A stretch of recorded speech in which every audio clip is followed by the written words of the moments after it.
This video will show you how to replace the front lower control arm on a Mitsubishi Lancer. This is part of your front steering and suspension, located behind your front wheel. Let's get into it. Okay friend, let's get started on our job. Now the first thing we have to do is safely raise and support the front of the vehicle so the wheel's off the ground with the suspension hanging. After completing that, we're going to remove all 5 of our 21mm lug nuts and then the wheel.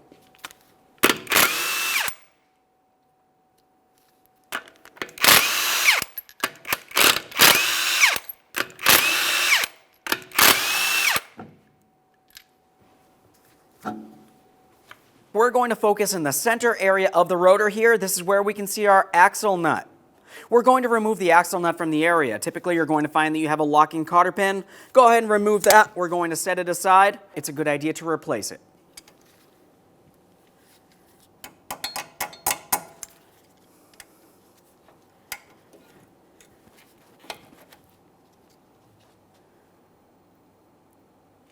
We'll be using a 32mm for our axle nut.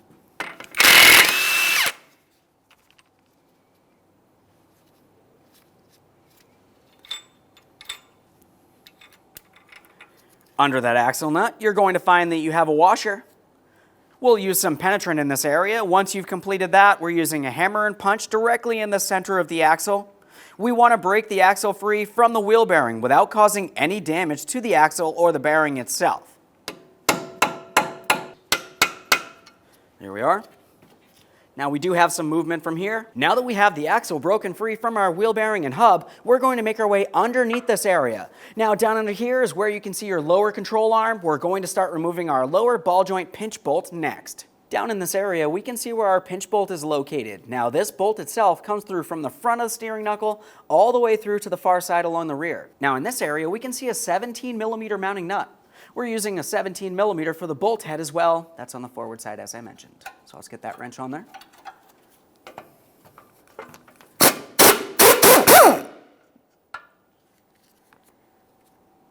A thorough inspection of all hardware, of course.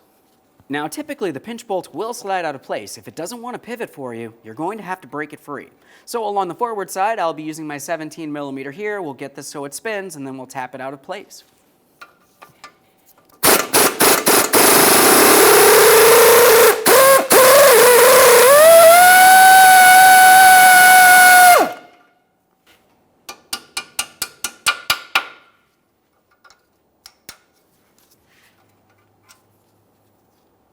With that bolt out of place, we're going to be focusing on the steering knuckle itself. There's actually 2 ears that are right next to each other, and the pinch bolt was squeezing the 2 together. We want to make our way in between the 2 and gently separate them. We don't want to cause any damage to the steering knuckle. For this, I'm going to be using some penetrant, of course, and I'm also going to be using a small pry bar to gently pry it apart.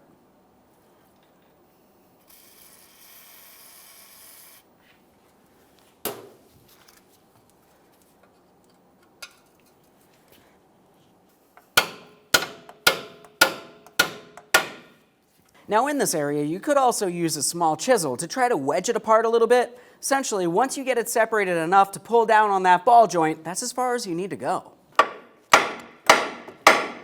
Now I'm just using my hammer to tap on this lower control arm. We can see it starting to make its way down and out of position.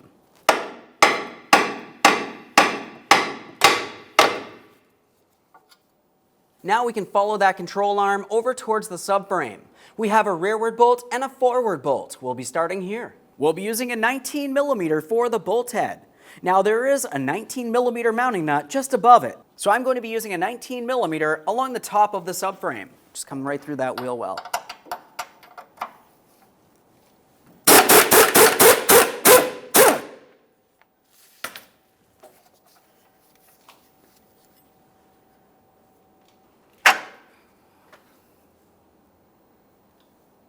Now we can make our way all the way to the front of this control arm for the last mounting bolt. Now here we can see another 19mm mounting bolt. Keep in mind, this is the last piece of hardware holding it in position. We don't want it to fall out and potentially hurt anybody.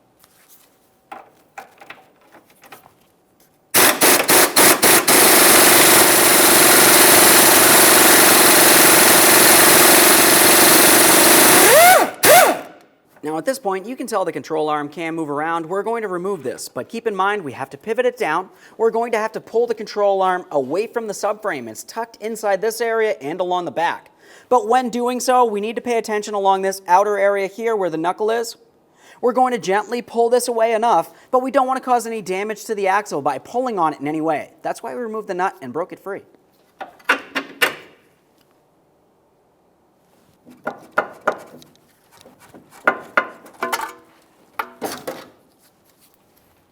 And there it is, friend.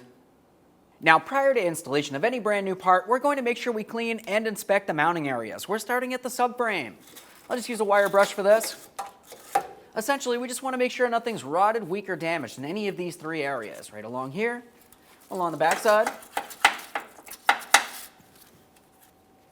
and also over at that steering knuckle as well. All right, it's time to install the brand new front lower control arm. We're going to start with the areas that slide into our front subframe first.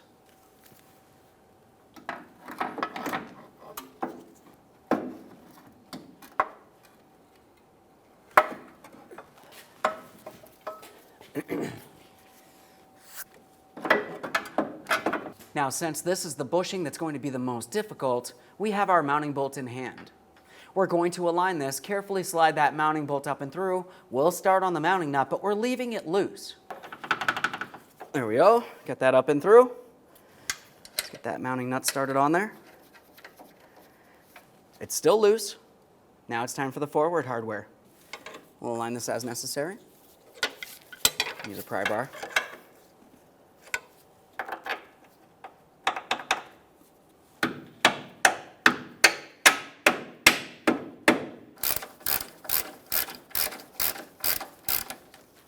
Now, of course, when I'm starting in the mounting bolts, I don't like to use any impact tools because we don't want to cross-thread it into the wrong positioning, which could cause damage to either the subframe or even the bolt itself. Now, at this point, we have both of these bolts in the loose position. Let's leave it that way and make our way to the outboard side where the ball joint is next. Now, we're going to angle our ball joint so we can slide this into position here. If you find you do have to tap this into position, use a rubber mallet on the control arm, never on the ball joint itself. Got my mounting bolt. Let's get that nut on there. Now that we have that started on there, we're going to snug this up and torque it to 52 foot-pounds.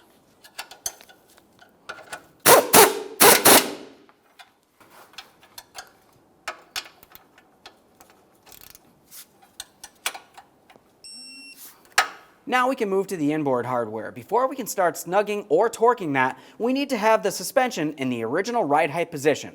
So for this, I'm going to be using a jack directly underneath my control arm. We don't want to be in a slanted area because we don't want it to slip, but we also can't be underneath the lower ball joint, which could cause damage. Now I'm going to be using a rubber puck here.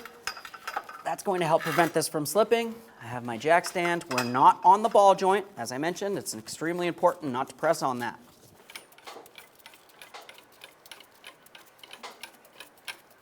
Now that we have that in the ride height position, we'll continue on to our hardware. We can start at the rear, we'll snug that, and then torque it to 81 foot-pounds. Got our 19 millimeter up along the top there on the nut.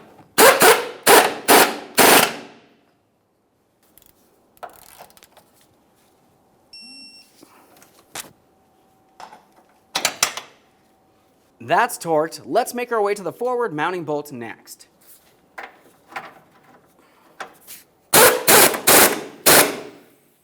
The torque for this is also 81 foot-pounds. Now that we have everything properly torqued in place, let's go ahead and remove support from under the lower control arm.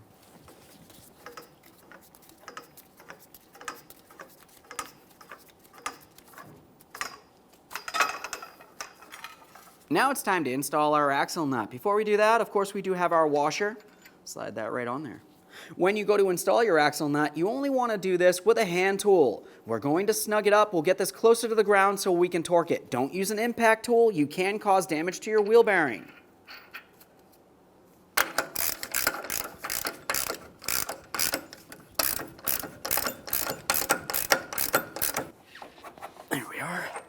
Okay, let's get this closer to the ground. Now to torque this, you're going to find that you have to prevent it from turning. You can either have somebody pressing on the brake pedal, or you can use a pry bar. For this, I'm going to be using it directly across my lug studs here.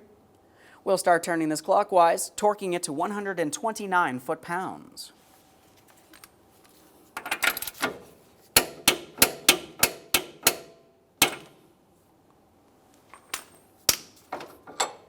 Now that I have that torqued, we're going to continue on with our cotter pin. If you find that the slots on your mounting nut aren't aligned with the ports on the axle shaft itself, continue tightening the nut until the very next slot is. After that, install your cotter pin.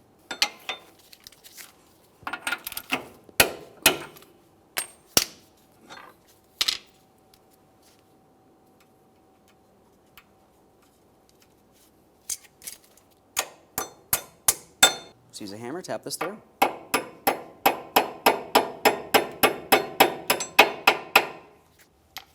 A nice tight fit is exactly what we're looking for here. Go ahead and peen over that cotter pin so there's no way the axle nut can loosen up on you while you're driving down the road. One last quick inspection in this area and we can reinstall our wheel.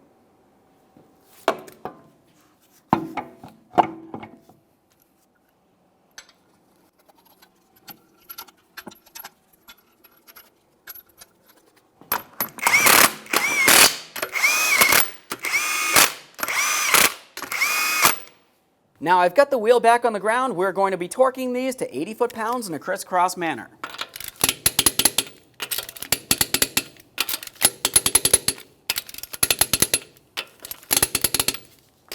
Torqued. Okay friend, we finished our installation. At this point, go ahead and hop in the passenger compartment and take your vehicle for a road test down to your local alignment shop. Thanks for watching. When only the best will do, demand TRQ. The only company that lets you view before you do. TRQ is committed to offering the highest quality aftermarket auto parts that are engineered for peace of mind. Thanks for using and viewing with TRQ.